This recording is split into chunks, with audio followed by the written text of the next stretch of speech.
So where do we stand on this? Let's talk to Pennsylvania Senator Pat Toomey, very key to the Senate measure that is being kicked around right now. Senator, very good to have you. Thanks for having me, Neil. Let's talk a little bit about the Moore situation. Rand Paul is a different situation. I only put the two together, Senator, because their appearance on Capitol Hill could be delayed, if not in Moore's case, removed. How does that change in that event? Well, there's one possibility that would be, this is ambitious, but there would be the possibility that we'd have a bill completed before December 12th. And if we did, then Luther Strange is still the senator from Alabama until sometime shortly thereafter. So that's tough. That's a heavy lift. You base it, reminding me, on the number of available senators you have at the moment. Right. Okay. You need a majority. All right, let's talk a little bit about your plan, not specifically, but the Senate's plan versus the House plan. You delay the tax cuts for businesses another year. Many in the House are upset over that. You say what? Well, Neil, there's a lot of people are making much more of this than there is to it. If you think about it, we have the same architecture for the tax reform. We both take the corporate rate from 35% to 20%. We both allow full expensing of CapEx, which is very important. Full expensing begins immediately. Immediately. Right. And that's a very important point. Absolutely. Let's think about this. Somebody who's deciding whether or not to make capital expenditures is going to not only have full expensing, but they're going to have full expensing. In other words, the ability to deduct under our bill against a 35% rate, which they know is going down to 20 the next year. There's going to be a tremendous incentive under our approach to spend that capital, which is to say buy equipment, right, put it to work in 2018, because that's what the tax code is going to incentivize.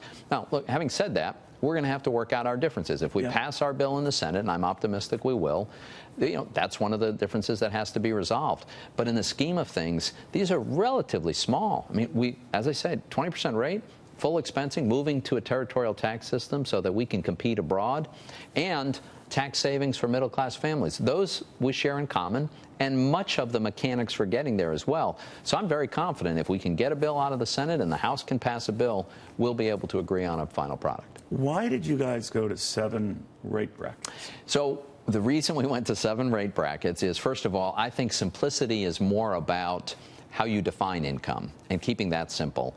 A standard deduction, a big standard deduction, and we almost double the standard deduction, just as the House does, another similarity.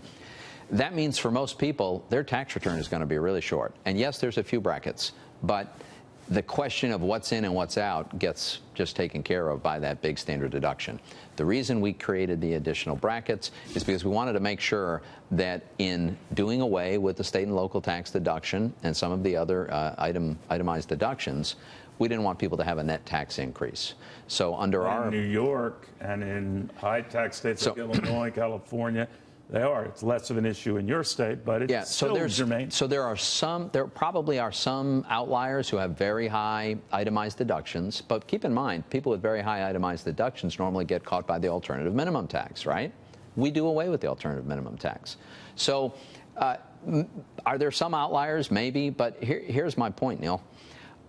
I can't explain to my constituents in Perry County, Pennsylvania, why they should pay more in federal taxes in order to subsidize incredibly high tax jurisdictions like New York City and San Francisco. I don't think it's right for federal taxpayers to subsidize that. But you hear the rap from some of your colleagues, and usually Democrats from these states, who come back at you and say, well, you know what, we and our constituents give far more to Washington than we get back, you say? Look, that's not a... It's a moot point at this point. That is not a justification for asking people to subsidize state and local taxes. People get additional services. But the reality is, in the interim, and I see your point, that they're going to pay more in taxes. I think there'll be some outliers who probably will in those very high... Not just some outliers. No, I think you'll probably have to have a very high... But again, we repeal the alternative minimum tax. Right. We adjust the income brackets that are subject to the various rates. There's a big net savings for individuals across. The average family is going to have a savings of $1,200 to $1,400, a family of 4 that makes $75,000. So it's going to be very constructive for the vast majority of American families and very pro-growth. And I'm excited about that. Can you see any Democrats voting for this in the Senate? So here's the way I look at this. Unfortunately, there were 45 Democratic senators, 45 of the 48, who signed a letter stipulating the terms under which they were willing to work with us, and they were completely unreasonable terms. 3 did not. 3 did not. I think that's a place to start. It's no coincidence then when the president invited me and a few other Republicans interested in this for dinner at the White House, those 3 Democrats were also invited. Right. And they were at the table. So I hope that this ends up being How about your bipartisan. Republican colleagues? You think all of them would vote for this? So, might not. So far, Neil, none of my Republican Susan colleagues. Collins is concerned about some features. So there are a number of people who have legitimate concerns and issues, and they're asking questions about those of us who are on the committee, as they should. Not a one of my Republican colleagues has said, I'm a no. And I'm not aware of anyone who has even said, I'm a no if you don't change that. So far, everybody has taken a very constructive approach. They seem that everyone wants to get to yes because they understand how pro-growth this is, how good this is going to be for their constituents, for our economy. And by the way, I really want to stress, we're probably close to full employment right now, right? Where we are, around 4.1%. When we incentivize significant new capital expenditures and equipment purchases and business expansion, this is going to translate to higher wages very quickly because companies are going to have to bid up the wages to hire workers because there are not a huge number of unemployed people. So you don't think around. Companies with these new rates and advantages and full expensing that they're not going to get off their duff? They're going to start immediately doing this sort of stuff. Absolutely. Because in the past, when it came to relief, they plowed it back into their own companies, which they're free to do. Look, I think business managers are going to make the same decision they always make. Can we get a better return on our shareholders' money than the shareholder can earn passively investing? And when we create a better incentive to put equipment to work, which is the source of rising productivity, when we lower the marginal tax on the returns from that investment, I think we're going to see a lot of investment being made. It's going to be very good for the economy. You came to power in a way that said government should get right-sized. There's a lot of bloated spending going on. You wanted to address that.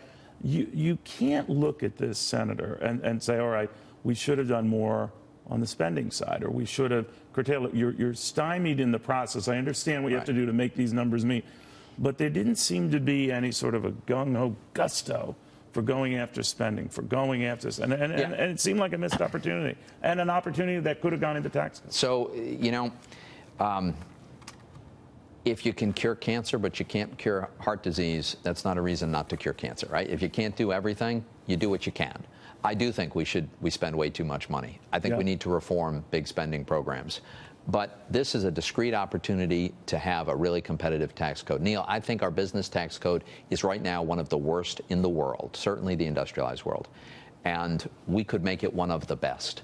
That is going to result in a lot of investment into America. And are you, real quickly, looking at what happened in these aberrant states that I know was an off your election? I agree with you that not necessarily a harbinger.